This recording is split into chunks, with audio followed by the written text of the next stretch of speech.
జిల్లా పటాన్చెరు మండలం ఇస్నాపూర్ మున్సిపల్లోని కార్యాలయంలో ఏర్పాటు చేసిన సమావేశంలో మాజీ జెడ్పీటీసీ గడిల శ్రీకాంత్ గౌడ్ మాట్లాడుతూ పటాన్చెరు నియోజకవర్గం ఇస్నాపూర్ మున్సిపల్ పాషమైలారం పారిశ్రామిక వాడలో సిగాచి పేలుడు ఘటన జరిగి 4 నెలల కాలం గడుస్తున్నా ఇంతవరకు బాధిత కుటుంబాలకు పూర్తి స్థాయిలో నష్టపరిహారం అందలేదని ఆయన మండిపడ్డారు. కార్మికులు అందులో చనిపోవడం జరిగింది. ఒక 8 మంది కాలి బూడిదవ్వడం జరిగింది. హృదయ విదారకమైనటువంటి సంఘటన. ఎన్నో కుటుంబాలను చిన్నాభిన్నం చేసి వాళ్ళ పిల్లల భవిష్యత్తు అంధకారంలో ఉంచి ఆ కుటుంబం ఎటు దిక్కుపోవాలనే ఒక ప్రశ్నార్థకమైన భవిష్యత్తును ఆ యొక్క సంఘటన ఈరోజు మిగిల్చిన అంశాన్ని మనం అందరం కూడా చూస్తా ఉన్నాం. సంఘటన జరిగిన వెంటనే కనీస చర్యలు తీసుకోకుండా అనేక వైఫల్యాలు, ఆ తర్వాత ఒక కనీసం చనిపోయిన పార్థివ దేహాలకు గౌరవప్రదంగా చేయాల్సిన కార్యక్రమాలు ప్రభుత్వం చేయకుండా అనేక సంఘటనలు మనం చూస్తాం. ఆ తర్వాత అనేక విమర్శల అనంతరం ముఖ్యమంత్రి గారు వచ్చి ₹1 కోటి ఎక్స్గ్రేషియా ప్రకటించిన విషయం మనం అందరం విన్నాం. ఆ తర్వాత కంపెనీ యాజమాన్యం కూడా ఆ కుటుంబాలకు ₹1 కోటి ఎక్స్గ్రేషియా ప్రకటించింది. అయితే అంతవరకు బాగానే ఉన్నది. ఆ తర్వాత వారికి చనిపోయిన కుటుంబాలకు ₹1 కోటి ఇవ్వడానికి ఈ రోజు 4 నెలలు గడుస్తున్నప్పటికీ ఎందుకు మనసు రావట్లేదో ఒకసారి రాష్ట్ర ప్రభుత్వం, అదేవిధంగా ఆ రోజు ఆ మృతుల కుటుంబాలకు వాగ్దానం చేసిన ముఖ్యమంత్రి గారు సమాధానం చెప్పాల్సిన అవసరం ఉంది.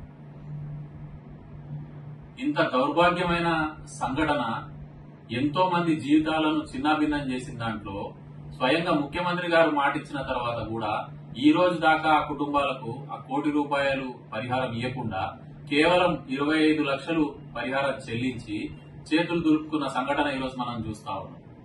మొన్నటికి మొన్న కార్మిక శాఖ మంత్రి గారు 50 నుంచి 60 లక్షలు వారికి ముట్టజెప్పడం జరిగింది అని చెప్పి మీడియా సమక్షంలో పచ్చి అబద్దాలు మాట్లాడటం వారి విజ్ఞతకు వదిలేస్తా ఉన్నాం. మీరు చచ్చిన వారిని కూడా మోసం చేసే స్థాయికి దిగజారిన విషయాన్ని మీరు గమనించాలని చెప్పి కోరుతా ఉన్నాం. 25 లక్షలు, ఆ తర్వాత ₹1,00,000 రాష్ట్ర ప్రభుత్వం ద్వారా ప్రకటించిన 26 లక్షలు వారికి ముట్టిన సంగతి ఒకటి, అందరికీ కూడా ముట్టిన సంగతి అది వాస్తవం. అయితే ఆ 50 నుంచి 40 నుంచి 50 లక్షలు అని చెప్పి చెప్పడం ఎంతవరకు సమంజసం? వాళ్లకు హాస్పిటళ్లలో ఖర్చు పెట్టిన పైసలను అదే రకంగా వారి హక్కుగా వచ్చినటువంటి ఇన్సూరెన్స్ పైసలను కూడా ఇందులో కలిపి తప్పుడు లెక్కలు చెప్తా ఉన్నారు. ఈరోజు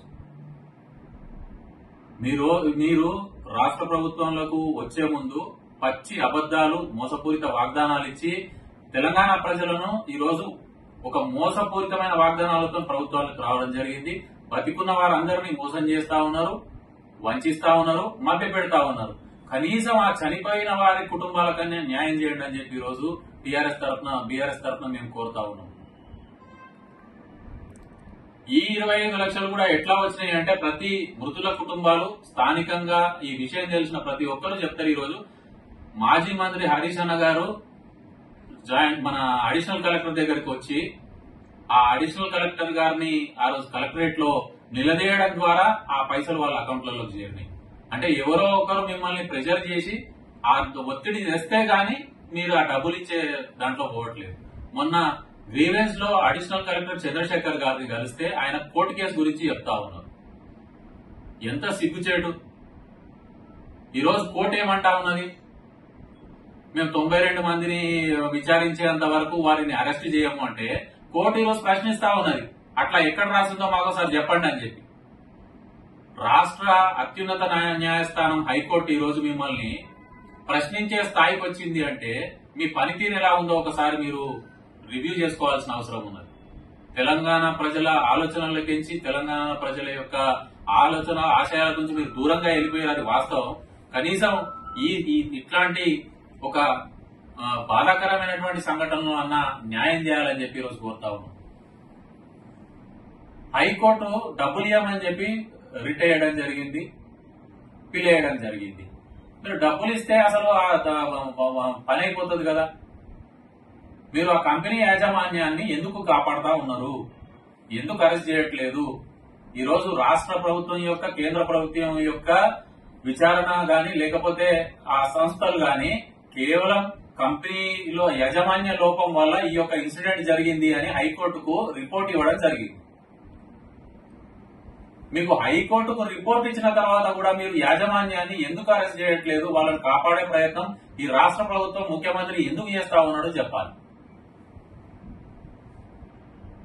హైకోర్టు ఈ రోజు పోలీస్ శాఖను అదేవిధంగా రాష్ట్ర ప్రభుత్వాన్ని ప్రశ్నించింది.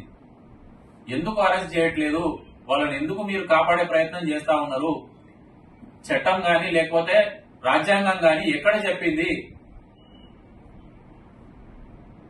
మీకు క్లియర్ గా రిపోర్టు కోర్టుకు సబ్మిట్ చేసినాక కూడా ఇంకా విచారణ దశలో ఉందని చెప్పడం అంటే మీరు రాష్ట్ర ప్రజలను మభ్యపెడుతున్నారా? ఆ కుటుంబాలను మోసం చేస్తా ఉన్నారా?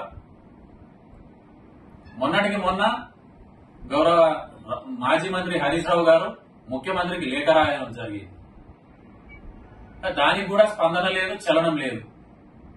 ఏ దిశగా పయనిస్తున్నారు మీరు? ఎవరిని ఉద్ధరించడానికి మీరు పనిచేస్తా ఉన్నారు? మీకు ఢిల్లీ టూర్లు తిరగడానికి వస్తుంది, బై ఎలక్షన్లలో విచ్చలవిడిగా డబ్బు ఖర్చు చేయడానికి వస్తుంది, వృధా ప్రయాసాలకు వృధా కార్యక్రమాలకు మీ దగ్గర సమయం ఉంటది. ఇక్కడ 54 మంది అంత ఘోరమైన చావు చస్తే కనీసం ఆ రోజు ప్రకటించి వెళ్ళిర్రు ముఖ్యమంత్రి గారు. మళ్ళొక్కసారి అసలు ఏమైంది అనేది ఈ రోజు దాకా మీరు రివ్యూ చేసిన పాపన పోయిర్రా? మీ బాధ్యత కాదా అది? మొన్నటికి మొన్న మీ నిర్లక్ష్యం వల్ల కంకర లోడ్ ఒక లారీ లోడ్ బస్ పైన పడి ఎంతమంది చనిపోయారు. ఇట్లా కంటిన్యూస్ గా సంఘటనలు జరుగుతున్నప్పటికీ కూడా మీకు చీమ కుట్టినట్టు కూడా లేదు. హరీష్ రావు గారు ఏ నిమిషానికి ఆ నిమిషం పత్రికా ముఖంగా అదేవిధంగా చాలా మంది పాత్రికేయ మిత్రులు అటు ప్రింట్ ఎలక్ట్రానిక్ మీడియా బేస్ చేసుకుని అనేక ఆర్టికల్స్ ఆ బాధితుల బాధలు చూడలేక వాళ్ళు పడుతున్న గోసలు చూడలేక ఎన్ని పర్యాయాలు ఆ ఆర్టికల్స్ రాసినా లేకపోతే టీవీలలో ప్రసారం చేసినా మీకు అసలు ఇంత చీమ కుట్టినట్టు కూడా లేదు. మీ హృదయం గాని మీ మనసు గాని మీ ఆలోచన గాని ఏ దేవుడు ఎట్లిచ్చిండో అర్థమైతలేదు. అంత ఉన్నతమైన స్థానాలలో ఉన్నటువంటి అధికారులు, మంత్రులు, అదేవిధంగా ముఖ్యమంత్రి గారు వాళ్ళని అసలు ఏం చేయాలనుకుంటున్నారు? మోసం చేయడానికి ఇంకెవరు దొరకలేదా? అలా చనిపోయిన వాళ్ళ ఆత్మలు ఘోషిస్తా ఉన్నాయి. ఈ రోజు వాళ్ళ కుటుంబాలు వీధిన పడి అసలు దినదిన గండంగా బతుకుతా ఉన్నారు. అన్ని సక్రమంగా ఉంటేనే ఈ రోజు సక్రమంగా ముందుకు పోయే పరిస్థితులు లేవు. కుటుంబ పెద్దను అదే రకంగా ఆ ఆదాయానికి మూల కారణమైనటువంటి కుటుంబ పెద్దను కోల్పోయిన ఆ కుటుంబాలు ఎట్లా ముందుకు పోతాయని అనుకుంటున్నారు? మీ బాధ్యత కాదా ఇది రివ్యూ చేసి ఇమీడియట్ గా యుద్ధ ప్రతిపాదికన వాళ్లకు సాయం చేసేది? మీ నోటితో మీరు ప్రకటించారు కదా ముఖ్యమంత్రి గారు. ఈ రోజు ఈ ప్రాంత బీఆర్ఎస్ పార్టీ తరఫున మిమ్మల్ని హెచ్చరిస్తా ఉన్నాం. అదే రకంగా జిల్లా యంత్రాంగాన్ని, కలెక్టర్ గారిని, అదే రకంగా ఈ యొక్క వ్యవహారాన్ని చూస్తున్నటువంటి అడిషనల్ కలెక్టర్ చంద్రశేఖర్ గారిని, డీసీఎల్ గారిని మేము కోరుతా ఉన్నాం. ఇమీడియట్ గా వారికి అందాల్సిన నష్టపరిహారాన్ని వారికి అందియాలని చెప్పి అదేవిధంగా పోలీస్ శాఖ వారిని కూడా కోరుతా ఉన్నాం. హైకోర్టు ప్రశ్నించినప్పటికీ ఆ యొక్క అంశాలను లేవనెత్తి అందులో ఉన్న ప్రొవిజన్స్ మీకు తెలియజేసినప్పటికీ, సెక్షన్స్ మీకు తెలియజేసినప్పటికీ కూడా మీరు ఆ యాజమాన్యాన్ని ఎందుకు అరెస్ట్ చేయట్లేదు అనేది సమాధానం చెప్పాల్సిన అవసరం ఉన్నది. ఈ రకంగా మీరు ఇట్లా బాధ్యతారహిత్యంగా వ్యవహరించి మీరు వాళ్ళని మోసం చేసే ప్రయత్నం చేస్తే ఖచ్చితంగా పెద్ద ఎత్తున మరోసారి ఉద్యమించాల్సిన అవసరం ఉంటది. అది దృష్టిలో పెట్టుకుని వెంటనే వారికి న్యాయం చేయాలని చెప్పి మేము కోరుతా ఉన్నాం.